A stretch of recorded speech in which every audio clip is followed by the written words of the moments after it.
The Zephyrian delegation had arrived at the human colony of New Terra with their usual air of condescending benevolence. Ambassador Kethvar, his crystalline features catching the artificial sunlight, watched the human children playing in the courtyard below with what could only be described as pity. Such delicate creatures, he murmured to his aide, Velna. Look how they cushion every surface, how they hover protectively over their young. It's remarkable they've survived this long, on such a brutal world. Velna's translucent blue skin rippled in agreement. The Zephyrians, having evolved on a moon with gravity barely a third of Earth's, found the very concept of Deathworlders both fascinating and horrifying. Their own children were kept in specialized chambers until their carapaces hardened, protected from even the slightest bump. The report suggests their young are particularly vulnerable, Velna added, consulting her bioscanner. Soft bones, no natural armor, limited regenerative capabilities. How do they expect to join the Galactic Council when they can barely protect their offspring? Down in the courtyard, 8-year-old Maya Rodriguez was indeed playing, wrestling, with her best friend Jake over a soccer ball while her little brother Carlos toddled nearby. To the Zephyrians, it looked like barely controlled violence. Dr. Sarah Chen, the colony's chief administrator, approached the observation deck where the aliens stood. Ambassadors, thank you for coming. We're honored by your visit. The honor is ours, Kethvar replied, though his tone suggested otherwise. We've come to assess humanity's readiness for council membership. Your species shows promise, but there are concerns about your durability. Dr. Chen's smile tightened slightly. She'd dealt with these attitudes before.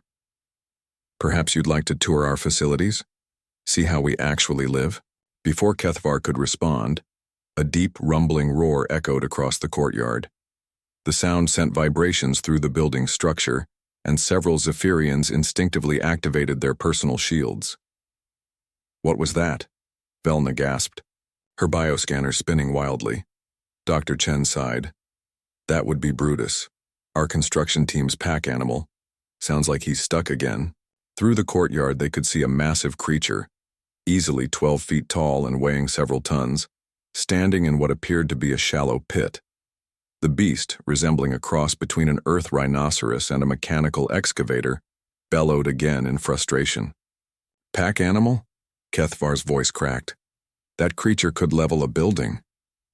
Brutus is gentle, Dr. Chen explained, but he's not very bright. He gets himself into situations and then can't figure out how to get out. Usually takes our whole maintenance crew to help him. As if summoned by her words, several burly human workers came jogging across the courtyard, carrying ropes and pulleys. But before they could reach the pit, a small figure broke away from the children's play area. Maya Rodriguez, all 60 pounds of her, marched straight toward the massive creature. "Child, no!" Velna shrieked, pressing against the observation window. "It will crush her." The maintenance crew stopped, smiling and stepping back. They'd seen this before. Maya walked right up to Brutus's enormous head, which hung low in dejection. She reached up, barely able to touch his snout, and patted him gently. "Hey there, big guy," she said, her young voice carrying clearly in the sudden silence. "Stuck again?" Brutus's eyes, each larger than Maya's head, focused on her with obvious relief. He made a softer, rumbling sound. I know. The ground's all muddy from yesterday's rain, isn't it?" Maya walked around to examine the situation. The creature's massive legs had sunk into the soft earth, and his own weight was keeping him trapped. Without hesitation, Maya grabbed one of the maintenance crew's abandoned ropes. The Zephyrians watched in horror as she tied it around her small waist. "Maya, honey, wait for the crew," Dr. Chen called down, though she didn't sound particularly worried.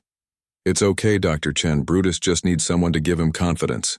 The child positioned herself at the creature's side and began to pull on the rope, her small muscles straining. Of course, her effort was physically meaningless against the creature's massive weight. But something else happened. Brutus, feeling the tension on the rope and seeing Maya's determined effort, began to shift his weight. Slowly, carefully, the massive creature started working his legs free from the mud. With each step, Maya encouraged him, pulling her rope and shouting instructions. "That's it! Left foot now, you've got this. Within minutes, the enormous beast had extracted himself from the pit entirely. He turned to Maya and gently nuzzled her with his great head, a gesture that would have flattened most beings but merely ruffled her hair. Good boy, Maya laughed, scratching behind what passed for his ear. You just needed someone to believe in you. The maintenance crew cheered and applauded as Maya untied her rope.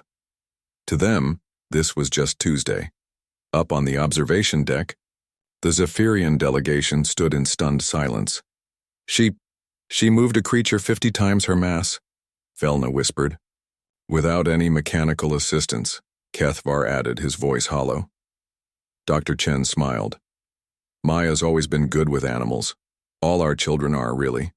When you grow up on a world that's constantly trying to kill you, you learn to work with whatever life you find. But the creature could have killed her instantly, Velna protested. Could have, Dr. Chen agreed. But Brutus knows Maya helped him before. Trust is a powerful thing. Maya understood that Brutus wasn't stuck because he lacked strength. He was stuck because he'd lost confidence. She didn't need to physically move him. She just needed to remind him that he could move himself. Kethvar stared down at the small human child, who was now back to playing soccer as if nothing extraordinary had happened. This is normal behavior? For human children? Absolutely. We call it problem-solving and empathy. Maya saw a problem, understood its real nature, and found a solution that worked within her capabilities. The ambassador's crystalline features shifted in what might have been deep thought. On Zephyr Prime, our young are protected from all potential harm until they reach maturity. They would never be allowed near such a creature. And how does that work out? Dr. Chen asked mildly. They often struggle with confidence, with independence. Kethvar's admission came reluctantly. Many never develop proper problem-solving skills. Velna's bioscanner beeped with new readings. Ambassador, I'm detecting something unusual. The human child's stress hormones barely elevated during the entire encounter. It's as if she didn't perceive any danger at all. Because there wasn't any, Dr. Chen said simply. Maya knows Brutus. She understands his nature, his capabilities, his limitations. That's not recklessness, that's wisdom. As they watched, Maya's little brother Carlos toddled over to where Brutus was now grazing contentedly. The massive creature immediately lowered his head so the toddler could pat his snout, tail wagging like an enormous deadly dog. Your children? Kethvar said slowly. They're not fragile at all, are they? Dr. Chen shook her head. Ambassador, our children are products of a world that demands strength, intelligence, and adaptability just to survive. They seem fragile to you because you're measuring the wrong things. You see soft skin and assume weakness. We see problem-solving, empathy, and courage. And this is typical? Let me tell you about last month when our reactor started acting up, Dr. Chen began. While our engineers were debating approaches, 10-year-old Marcus figured out the problem by listening to the harmonic frequencies. As Dr. Chen continued her stories, the Zephyrian delegation found themselves reconsidering everything they thought they knew about humanity. These weren't fragile creatures in need of protection. They were something far more dangerous and wonderful. They were innovators, survivors, and problem solvers wrapped in deceptively soft packages. Below them, Maya Rodriguez finished her soccer game and skipped toward the building, probably to ask her mother for a snack, completely unaware that she'd just redefined an entire species' understanding of strength. That evening, Ambassador Kethvar sent a priority message to the Galactic Council. Recommend immediate approval of human membership, classification, Deathworlder, psychological warfare specialists. Approach with respect and caution. They're much more dangerous than they look.